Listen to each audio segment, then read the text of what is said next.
Well, the 40-plus day nightmare is over. Missouri U.S. Senator Eric Schmitt reading the votes last night. On this vote, the ayes are 60, the nays are 40. The bill as amended is passed. Under the previous order, the motion to reconsider is considered made and laid upon the table. That was Eric Schmitt last night on the floor of the U.S. Senate. The cheers from the back row, you gotta love it. Oh, my goodness. We're finally set to reopen the government. Senate getting to that 60-vote mark last night. The House will be back tomorrow. They're going to be voting as well. And then, of course, the process will get underway. There's no doubt that this is a big win for the American people. And I believe both sides of the political aisle come away looking bad here. Now, I know you're saying, wait, hold on. What was the Republican Party supposed to do? I get that. I'm with you. I've made that case for 41 days now. The Republicans tried to do something with a continuing resolution that has been done for many years in Congress. This is not a new concept. There was nothing out of the ordinary here. But Democrats decided to dig their heels in and not play ball. But the reason the Republican Party struggled here with this over the last 41 days is because, well, they had an entire media establishment up against them. So, no, I'm not going to go into like blame the media type of thing. But the reality is the media, and when I say the media, I mean more the mainstream broadcast networks. You know what I mean by that. They were still out there doing their song and dance, helping out their preferred political party. And there was, yes, pain that was suffered by the GOP in this. There's no doubt about it. All right? It's indisputable. And then on the other side, I still think you had the Democrats coming away looking like a horse's you-know-what, too, here in all this. Because they basically came around after 41 days on what a lot of Republicans wanted them to come around on. Now, they're going to get their vote on Obamacare subsidies next month. And if this leads to a real conversation around trying to figure out in a bipartisan way how to bring down healthcare costs, that will actually be a win. But let's be clear. The only real winners here in all this are the American people. The American people who finally now will get their SNAP benefits if they need them, will finally be able to go to an airport and not worry about whether enough air traffic controllers showed up to work, so they can go on their merry way and travel around the country. The men and women who have not been getting paid as a result of this shutdown, they're finally getting back into the win column. But there's really not a political winner here in any of this. There isn't. Democrats knew that they were going to do this in hindsight until the elections last Tuesday. They had a big night. Those election results, whether right or wrong, are going to power them into the 2026 midterms. They will believe that they have the wind to their back and the momentum is on their side. And you know what? That narrative is going to carry them for a period of time here. There's no doubt about it. That narrative will work out for them for at least a window here where people are saying to themselves, you know what? Maybe they are the way forward. Maybe they do have the answers. Look at those big wins in these states last week. I'm not buying it. You know that clear as day, but I'll tell you right now, they don't need me to buy it. They need enough other people to buy it. That's what they need. So the president yesterday did signal that he was ready to sign this deal. Here's what the president of the United States had to say yesterday with this 41-day shutdown seemingly set to come to an end in the middle of the week. This was President Trump. You mentioned senators that are here, Mr. President. Do you personally approve of the deal that's happening right now on Capitol Hill to end the government? Well, it depends what deal we're talking about. But if it's a deal I heard about, that's certainly, they want to change the deal a little bit. But I would say so. I think based on everything I'm hearing, they haven't changed anything. And we have support from enough Democrats. And we're going to be opening up our country. It's too bad it was closed, but we'll be opening up our country very quickly. All right, so he says we'll be opening up our country very quickly. If I could critique, though, Speaker of the House Mike Johnson, he's letting everyone get back on Wednesday, tomorrow. I don't know why they're waiting until tomorrow.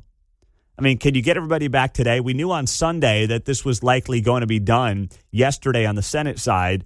Now we got to wait one more day on the House side. I mean, I guess once you get to 41, why not stretch it to 42, I suppose.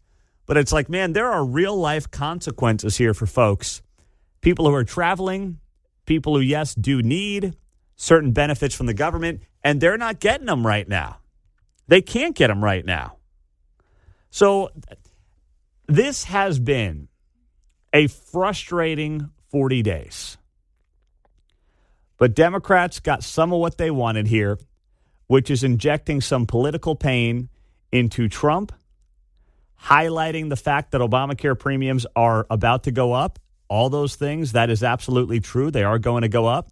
And now if the Republicans are smart, and that's a big if, they will listen to people like Roger Marshall, our Kansas U.S. Senator, who was on the show yesterday. If you missed that, you can find it on the podcast, where he talked about an actual plan that they desperately need to enact to bring the cost of health care and really health insurance and the premiums down in this country. And if they can do it on a bipartisan basis, that would be amazing. If it has to be through some reconciliation bill, then so be it.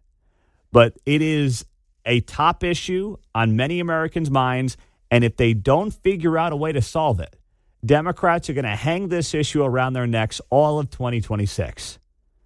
And they will get blasted in the midterms in a year.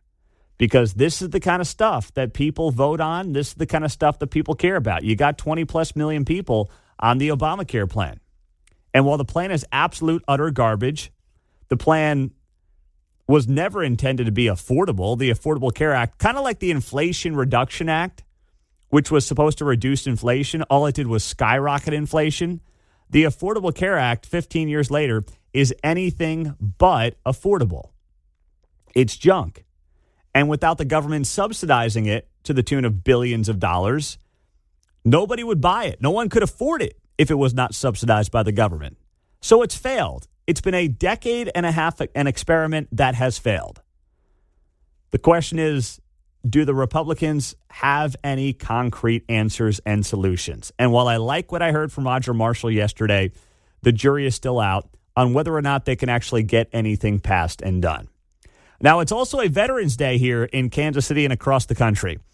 And we are now in year 7 of highlighting some of the amazing stories of our friends over at The Battle Within. The Battle Within is an organization that's been around for 10 years here in Kansas City. Started by a bunch of local veterans who are trying to figure out a way to, not just for themselves, but for their friends, battle through a journey with PTSD. And now they have an amazing, growing organization that is not just helping Kansas City first responders and veterans, but also helping people all over the country. There is a waiting list to go through the Battle Within week-long program. It is an amazing program led by some incredible people who have become friends over the years. And you are going to hear from their executive director, Justin Hoover. He has been in the trenches of this organization. He is someone who served overseas, who needed this program as much as anybody, and he has an amazing story to tell. We will talk to him coming up here on a busy Tuesday morning. We will still get to some of our benchmarks on a Tuesday. Dave Traubert next hour. We'll still do Tirade Tuesday at 8:30. That's all coming up on 95.7 FM, KCMO. Veterans Day, Tuesday morning on KCMO, 721. Welcome in. Glad you're here as a part of the show. We'll continue with stories throughout the morning from our friends at the Battle Within right here in Kansas City. But, of course, we are on day 41 of the shutdown. The good news is the end is in sight. The president was on Fox News last night and decided that he was going to dance on the grave of old Chuck Schumer. But not so fast, my friend. I know the president wants to find his punching bag. But he's got to be careful on this one. Let me explain. Although he had a great line against Chuck Schumer last night. Here we go. He thought he could break the Republicans, and the Republicans broke him. But he did think that we have good policy, they have bad policy. And there's something, I don't know if it's Trump derangement or they're just crazed. They're like crazed lunatics. But, we have just great policy. We have good people. They have some good people, too. I know a lot of Democrats. They're not all crazy. They're not all. But you have some that are absolutely terrible.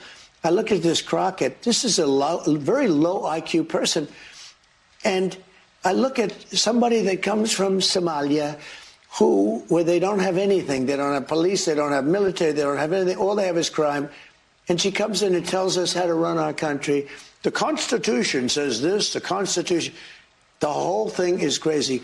I feel badly because I've known Chuck Schumer. I knew him when he was a person who loved Israel, and now he's a Palestinian. He's become a Palestinian, and it's amazing. I've never seen a politician change so much. Also, he doesn't have, he was a pretty talented guy. He's lost his talent. He's lost his talent, he says. Tell me how you really feel, Mr. President. Speaking of talent, I love the way Trump can verbalize air quotes. So when he did Somalia, he always hits this emphasis. I don't know, it's a little softer. Imagine somebody coming from Somalia. He does it with China sometimes, It's like verbalizing the air quote. He does. It's brilliant when you think about it. You're right. He has it's a natural thing. It is. It's a natural way of verbalizing the air quote. That's what it is, John. That's a great analysis. Somalia. Of course, talking about Ilhan Omar there is who he was referring to. And we got a low IQ Crockett around here. He's doing the whole thing. Chuck Schumer used to be a Jew. Now he's a Palestinian, according to President Trump. So he's obviously enjoying dancing on Chuck Schumer's grave, who's getting eviscerated by his left flank, even though Schumer didn't vote for this plan to reopen the government. You basically had more moderate Democrats who said enough's enough. They're coming from more moderate purplish states, or they're like Dick Durbin in Illinois. He's done. So they're basically saying, we're crossing over. We're opening up the government. And Schumer can theoretically be like, hey, I did my part. I didn't want this thing to open up. But here's what's unusual. Democrats usually do not break off from their own. Republicans have much more infighting than Democrats do, by and large. And what you saw for the first time in a long time is the Democrats not all stick together. Now, I think the whole country's better off when parties in general actually have individuals who think for themselves. Because a Democrat in, Missouri theoretically should be different from a Democrat in California. Although, sadly, as politics continues to go downstream from the national news cycle, that is less and less likely. Just look at Cori Bush over there in St. Louis for a period of time. But you get the point. We're better off as a country, we're better off as a governing body when you have individuals on the left and the right who think for themselves. But as so much of this is now top down from the national scene, and also, let's be honest, there's so much money involved in politics now. If you turn your back on leadership, you're screwed.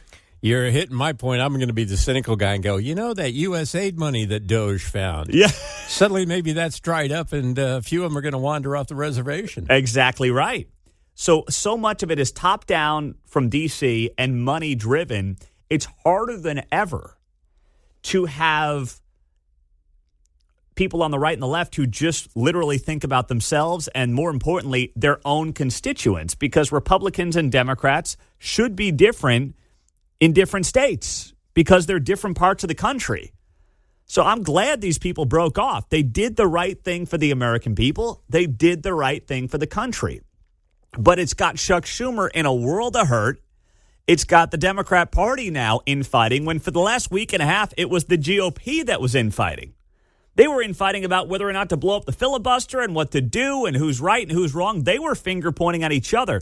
And now the script has totally flipped. But Republicans, and Trump's going to do what Trump's going to do, right? But Republicans should not look at this and be like, oh, we got them. We showed them because, I don't think you guys came out of this thing looking great either. Democrats did get a win here by highlighting the Obamacare subsidies that will skyrocket. And the GOP just sits there and screams free markets without no actual plan, even though it's been 15 years of this Obamacare mess. I have a little more respect for the guy I'm seeing on TV right now, John Fetterman. Yes. I'm going to go out and buy a black hoodie this weekend so I have something to wear to all these rallies and gatherings that come up his honor, Who knew I when know. we put him in, that this guy would be the solid center of reason there. Well, you know what happened? He was a Democrat. Then he had like a brain aneurysm, and now he's got some common sense. So Something happened he's there, I like guess. middle of the road. But I liked you better in the fishnet top. But, I'll take the black hoodie. Yeah, that's a tribute. Yeah. Tribute. What are you going to wear, Mark? You just going to wear some Chiefs gear, current gear, whatever I'll it might just be? slide in with the Chiefs gear. All right. You have to consult a sports schedule for Mark's apparel. Yeah, that's true. Got Chiefs on today. Yeah, Mark's rocking his Could be the Chiefs hat. Kraken on any day with the NHL schedule. Oh, my goodness. So if you missed it last night, the president sat down with Fox News for a wide-ranging interview. Of course, a big part of the topic of conversation was around the shutdown. It's set to end here this week. The president signaling yesterday that he will sign the deal that the Senate passed last night. It's going to go to the House. They should pass this thing tomorrow morning, and then the president will sign it into law. We'll reopen the government, and we'll be back where we were. Republicans did not give up on extending Obamacare subsidies. Democrats will get a vote on that coming up next month, and then hopefully Republicans have some kind of an answer on this deal. But the other thing that has been a big topic of conversation over the last couple of days was some of the economic hardship that still exists out there. The president has floated out the idea of $2,000 stimulus checks coming from tariff revenues. Not a fan. The other idea has been a potential 50-year mortgage to try to help out home buyers, especially first-time home buyers, because the median age of first-time home buyers is now 40 years old. 5 years ago, it was 31. That first-time home buyer is getting absolutely squeezed right now. Rates are high. Home prices are high. We talked to Steve Moore about this yesterday. He's a former economic advisor to the president. And, yeah, I don't, just to be clear, I don't like the argument that Steve and some others have made on this. Well, back when I was growing up, it was an $18% rate to go buy a house. Yeah, and look at the cost of the home in comparison to the median household income. It was a fraction of where it is today. So now, yeah, the rates are not 18%, great, but the cost of the home relative to the median household income has skyrocketed compared to where it was a generation or two ago. So there's a lot of issues at play. It's a supply problem. You got people sitting on 2 to 3% mortgage rates after refinancing during COVID. You have older people who are sitting in their homes for longer, whatever, that's their prerogative. And then still supply never caught up in the wake of the 2008 crash, and that's now problematic as millennials and Gen Zers are trying to get into a home. So the president's floated out a 50-year mortgage, which is another idea that I am not a fan of. And here is part of what he had to say last night on Fox News. This was President Trump last night. Don't you have the clip there? It was in the 817 block I mentioned. This is the clip from President Trump last night on the 50-year mortgage. To the question, though, because your housing director has proposed something that has enraged your MAGA friends, which is this 50-year mortgage idea. So a significant MAGA backlash, calling it a giveaway to the banks and simply prolonging the time it would take for Americans to own a home outright. Is that really a good idea? It's not even a big deal. I mean, you go from 40 to 50 years, and what it means is 50, you pay something less from 30. That some people had a 40, and then now they have a 50. All it means is you pay less per month. You pay it over a longer period of time. It's not like a big factor.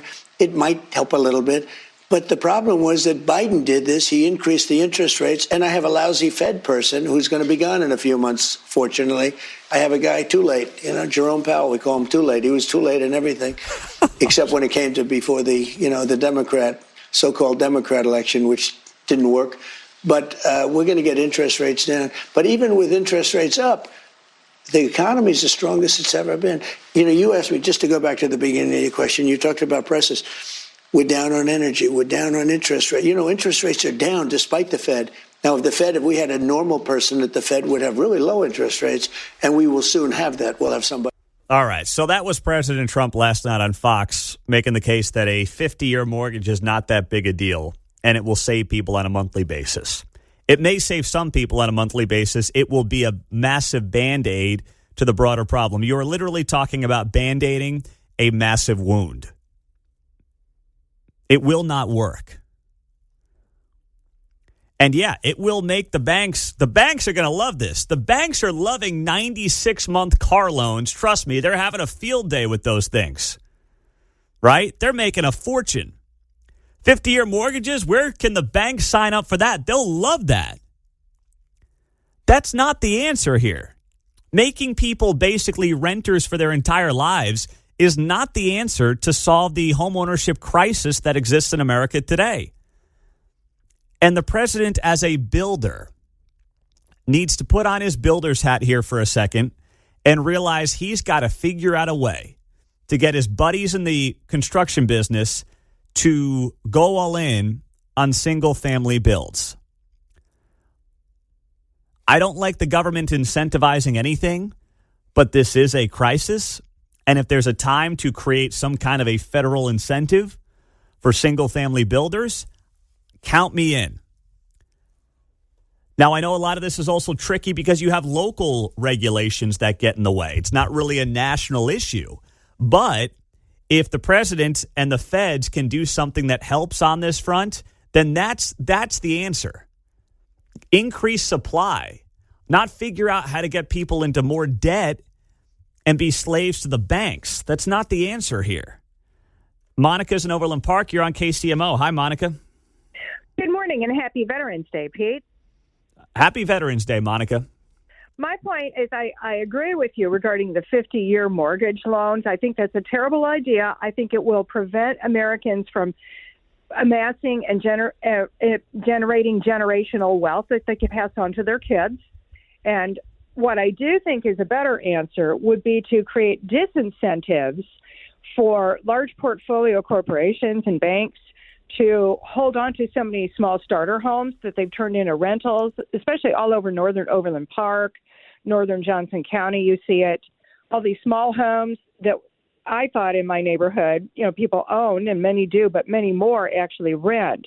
And I'd like to see a policy of disincentives that would make the banks let go of those homes, perhaps limits on how many private homes corporations can own, just something along those lines, because that's really what's holding up a lot of the supply. There is plenty of supply.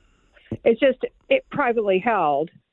Well, I'm not convinced, Monica. I appreciate the call. I'm not convinced that there is plenty of supply. I'm with you on getting the banks and the hedge funds out of home ownership, but they only own about 2 to 4% of the total market. That's still a lot, but it doesn't dramatically change the landscape. But I'm with you there.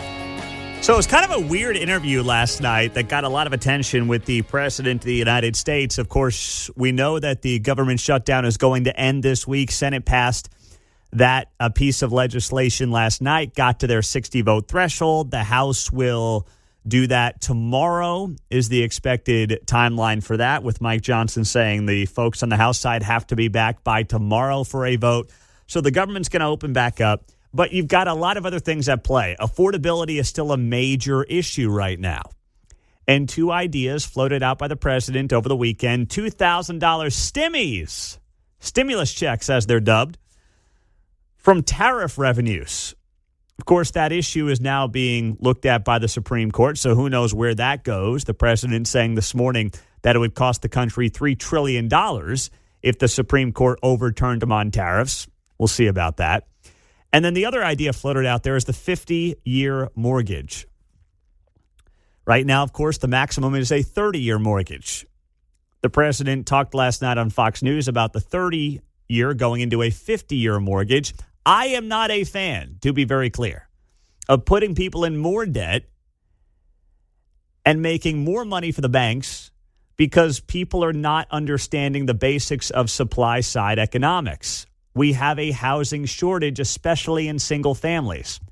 Rentals are doing all right. The rent numbers are holding up okay. Why? Because that's what builders want to build. It makes them the most money. How do we incentivize builders to get into the single-family housing business? I understand there's not a lot there for them. You talk to builders, and I have, and they said, honestly, I can't put up a home now for cheaper than $400,000, and that's not a starter house. So what do you do? What you don't do is say the answer is a 50-year mortgage. Here's our caller of the day. Hello? It's the Mundo in the Morning Caller of the Day on 95.7 FM KCMO Talk Radio. Hello? Monica's in Overland Park. You're on KCMO. Hi, Monica. Good morning and happy Veterans Day, Pete. Happy Veterans Day, Monica. My point is I agree with you regarding the 50-year mortgage loans. I think that's a terrible idea. I think it will prevent Americans from amassing and generating generational wealth that they can pass on to their kids.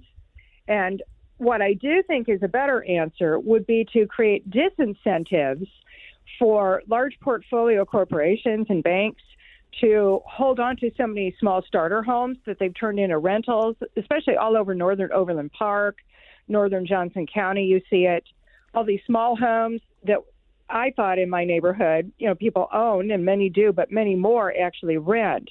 And I'd like to see a policy of disincentives that would make the banks let go of those homes, perhaps limits on how many private homes corporations can own, just something along those lines, because that's really what's holding up a lot of the supply. There is plenty of supply. It's just privately held. Monica in Overland Park, a good point. Not sure I totally agree with her. In fact, I don't on the idea that supply is not a problem. Supply is a problem. The institutional banks buying up, the hedge funds buying up some of the single-family homes is problematic. It's about 2 to 4% of the market, which is not a huge number, and that does vary by metro as well. I would get them out as quickly as we could. And I know my guy Patrick Toohey at the Show Me Institute doesn't think that's a problem. And actually, Patrick will be back on the show tomorrow morning. I know that he's not about that because that is infringing on the freedoms of business. And I get what he says there. But at the same time, you can do two things at once. You can figure out how to increase supply while also saying, you know what? What was this intended to be about? Who is this intended to be for? Because the hedge funds could theoretically just outbid and outbuy everybody on these single families. No inspections, none of that stuff. They could do whatever they want. And that leaves most regular folks trying to live the American dream totally screwed. So once in a while, legislation's not the worst idea in my eyes. I know the libertarian aspect doesn't like that from some of you, but I think that something does have to be done about those institutional banks buying up single-family homes. But did you see this from the Babylon Bee? Headline here, Dave Ramsey, who's on at 10 p.m. here on KCMO, is in critical condition after learning of a 50-year mortgage. For those of you who do not know, the Babylon Bee is satire. Dave Ramsey's just fine. Checked in on him this morning. Okay, he's going to be all right. Story goes on the note. Financial consultant and radio host Dave Ramsey was reported to be in critical condition Monday after learning that President Trump had begun pushing a 50-year home mortgage. According to sources, Ramsey collapsed at his desk after reading a Truth Social post from Trump in which he pushed the concept of a 50-year home mortgage to combat the growing housing crisis. One of Ramsey's family members said, quote, "It was a sudden shock he was not able to handle. Just the word mortgage is usually enough to cause adverse effects on Dave. The president pushing for a 50-year mortgage, however, was just more than he could bear." Ramsey was rushed to the hospital after suffering what was suspected to have been a major cardiac event from seeing such terrible economic policy. After regaining consciousness, he condemned the president for not following his envelope method. Ramsey said from his hospital bed, quote, "You can't spend money you don't have, even if it's stretched out over 50 years. Sure, you'll be able to afford the monthly payment, but you'll never be out of debt, ever."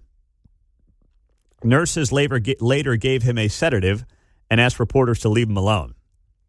Ramsey's wife has asked for prayers for her husband and for Trump, that the Lord work on his heart and change the president's economic policy.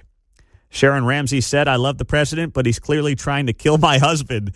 I told Dave to stay off Truth Social, but he didn't listen." At publishing time, Dave Ramsey had been discharged from the hospital and was able to pay his bill in full with an envelope full of cash. There you go.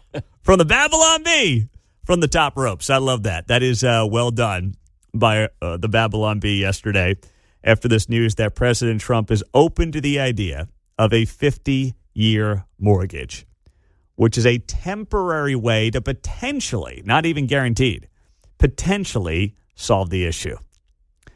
Oh, my goodness. 913-408-7957. That is the text line and the studio line on KCMO Talk Radio 95.7 FM. Pete, I thought America's birth rate was very low. How can there be a housing shortage? The birth rate is low, but the people who are being born cannot buy homes. That's the problem. There may be an oversupply one day when boomers start to die. That could happen because the generations behind them obviously are not as big. But still, the country's growing because of immigration, whether legal or illegal. That is impacting the housing market as well. So the fact that we aren't having enough babies is not having an impact on the housing market because those kids who have been or have not been born are not old enough to buy houses anyway. So it's part of the problem. Squeeze in Jack in Kansas City. What's up, Jack? Hey, man, 28 years old. You know, I listened to the president last night. I watched the interview. And if you ask me, I don't even think this guy really knew that he was doing a 50-year mortgage. I heard his description of kind of his answer for what his reasoning was. And to me, it sounded like if he was caught off guard. As a young guy, I got lucky enough to buy a house right after COVID, thinking I was going to live the American entrepreneur dream and turn around and try to flip it, sell it, make some money. Luckily for me, things take time, and I was forced to hold on to the property because if not, I don't know how I'd ever own a home. You would think that, like campaign promises and things you heard then about, well, let's maybe take back some of this federal land, think about what we're doing when it comes to building. That's kind of the direction we would take rather than just extending out the, you know, my grandpa used to say you can kick a rock down the stone as far as you want, but it's still going to be there at the end. And, you know, I kind of feel the same way with this 50-year mortgage note. Do you agree? I'm with you there, Jack. That's a great call, man. That's a great call. And you're right. And here's the problem for guys like you, and I'm a bit older than you, but same thing. And the people I know who are in their homes right now and have been since COVID or prior, it used to be, hey, maybe you're going to, like you said, trade up one day to a bigger house. No one I know is thinking like that right now. Yeah, you realize today you're lucky to have what you have if you have anything. And, you know, at least for me as a guy who's lived in Kansas City my whole life, I look and I see what are new developments looking like in the city. And when everything's $600,000 and up, you ask yourself, there has to be some market for, you know, single family homes, starter homes, and that kind of stuff. And I guess it's easier to talk about interest rates than it is to bring down building materials and all that kind of stuff. So I'm not knocking the guy, but I would think there's a better approach, right? Oh, I'm totally with you, Jack. It's a great call. Thanks for making it, man. I am totally with you there. There are other ways to do it. Instead of knocking Jerome Powell, saying it's all about the interest rates, it's all about getting a longer mortgage. No. To Jack's point, what about considering opening up certain federal lands? How do you bring down the cost of not just labor, that's harder to do, but how do you bring down the cost of the things you need to build these homes? What are the regulations like in certain parts of the country? I know that differs from state to state and city to city, but that's really where the conversation needs to go, to Jack's point. Great call there.